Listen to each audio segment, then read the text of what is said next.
Hello everyone, TTL channel में आपका स्वागत है। तो अगर शेयर बाजार की अपन बात करें तो पिछले कई समय से हमें बहुत ही ज़बरदस्त परफॉर्मेंस देखने को मिल रही है और मार्केट भी एकदम टॉप पर है। और बाजार जब टॉप पर रहता है तो आप सब लोगों को पता ही है क्या क्या होता है। यस, बहुत सारे नए नए लोग जुड़ने को देखने को मिलते हैं और इससे दो चीज़ हमें देखने को मिलती है। एक होती है ट्रेडिंग, दूसरी होती है इन्वेस्टिंग या इन्वेस्टमेंट। ठीक है, ये बात भी सच है कि जब आप पहली बार शेयर मार्केट में एंट्री करते हो या फिर कोई शेयर मार्केट से रिलेटेड आपका कोई बैकग्राउंड नहीं हो तो हर किसी का फर्स्ट चॉइस हमेशा ट्रेडिंग ही होता है।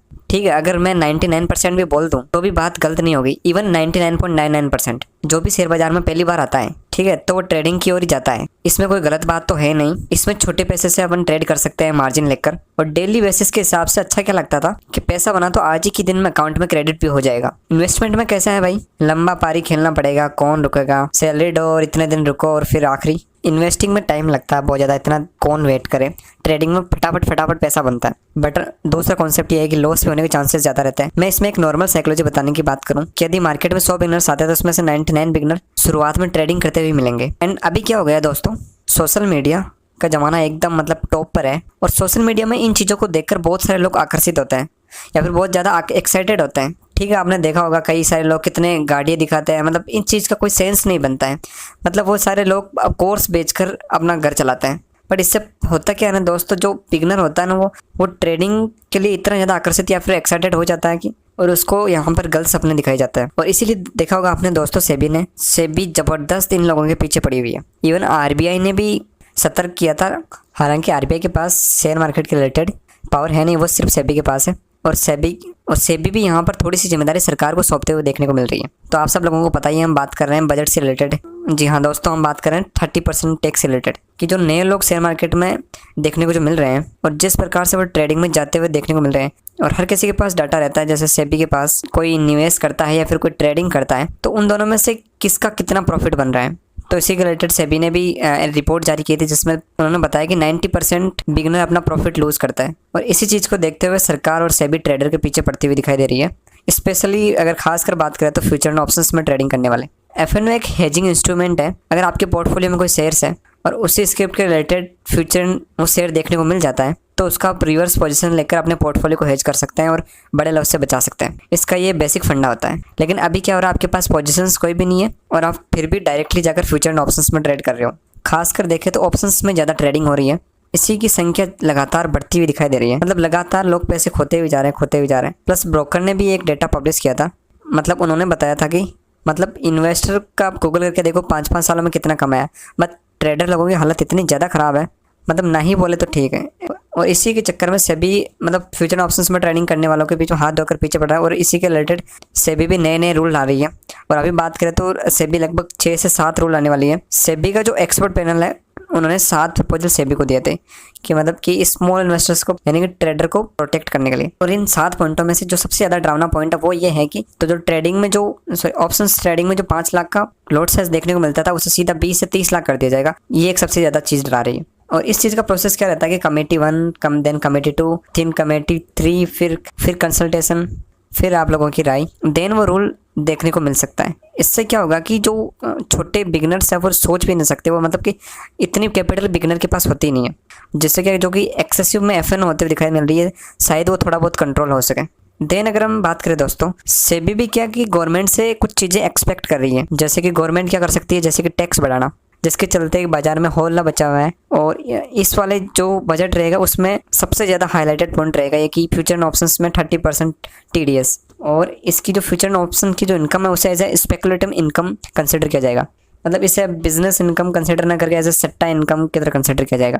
मतलब अपना लॉस इस सेटअप नहीं कर सकते आप। मतलब अभी क्रिप्टो की जैसे इसे कंसिडर किया जाएगा। अगर क्रिप्टो की जैसे कर दिया, जैसे कि अपने देखा कि क्रिप्टो में वॉल्यूम एकदम डाउन हो चुका है इंडिया के अंदर, तो अगर सेम एज अगर फ्यूचर ऑप्शंस में कर दिया जो कि एक्सट्रीमली मतलब एक्सट्रीम कंडीशन है, अगर मतलब ये सब हो गया ना तो मतलब कुछ भी बचेगा नहीं, द एंड ही हो जाएगा। क्योंकि क्रिप्टो में भी कोई भी लॉस सेटअप नहीं होता है। मतलब लॉस हुआ तो अपना खुद का और प्रॉफिट हुआ तो 30% सरकार का। मतलब अगर ये चीज़ आ गई तो शेयर मार्केट में बजट वाले दिन काफ़ी बड़ा भूकंप देखने को मिल सकता है। चांसेस तो बहुत ही कम है, लेकिन फिर भी सरकार है भाई, कुछ भी कर सकती है। अभी ये क्या होगा नहीं होगा, या फिर ये जस्ट सिर्फ एक अफवाह है, ये तो भाई 23 तारीख को ही पता चलेगा। अभी तक इन सब चीज़ों को कवर करने का कंक्लूजन क्या है? कंक्लूजन यही है दोस्तों कि ये जो ट्रेडिंग है वर्सेस इन्वेस्टमेंट है, इसमें से भी सरकार यही चाहती है कि ज़्यादा से ज़्यादा लोग इन्वेस्टमेंट करें, और सेबी भी यही चाहती है कि ज़्यादा से ज़्यादा लोग इन्वेस्टमेंट करें। और इसलिए आप बड़े बड़े सेलिब्रिटीज़ के एडवाइसमेंट भी देखते हो कि म्यूचुअल फंड सही है, वो आपको प्रमोट कर रहे हैं कि इन्वेस्टमेंट करो भाई जाकर। मतलब क्या है दोस्तों कि जो इन्वेस्टर है, इन्वेस्टमेंट से रिलेटेड काम करने वाली कंपनी है शेयर बाजार में, उनके लिए काफ़ी अच्छा माहौल हमें देखने को मिल रहा है।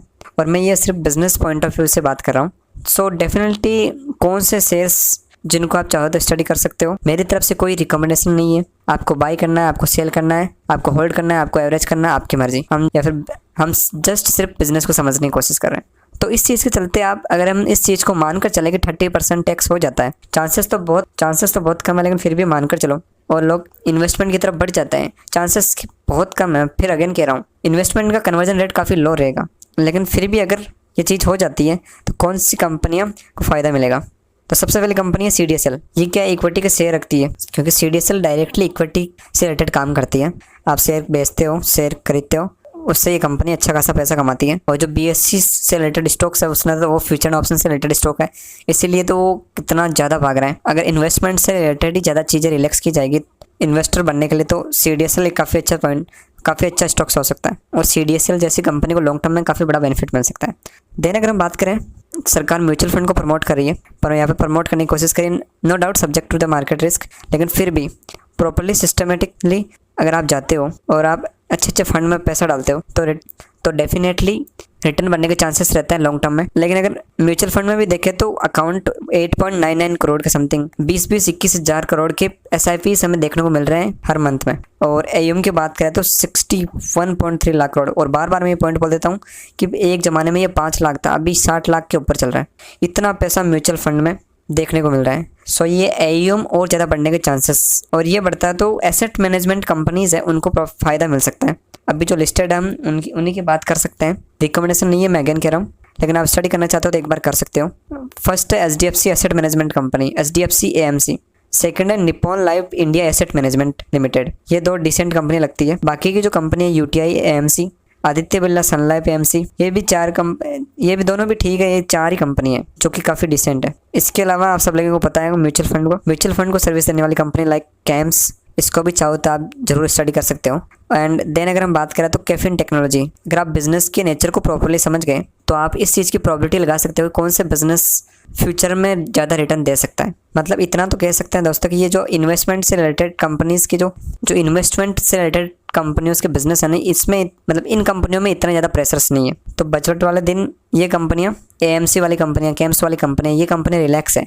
लेकिन जो FNO वाली कंपनियाँ, जो ब्रोकर्स हैं, उनके तो मतलब रातों की नींद उड़ी हुई है, क्योंकि जो सबसे बड़ा रेवेन्यूज आता है ब्रोकरिंग का या फिर ब्रोकर्स का, वो फ्यूचर ऑप्शन ट्रेडिंग से होता है। और उन सभी लोगों की नज़र 23 जुलाई को बजट पर टिकी हुई है। तो देखते हैं क्या होता है 23 जुलाई को। That's all for the today. Thank you so much.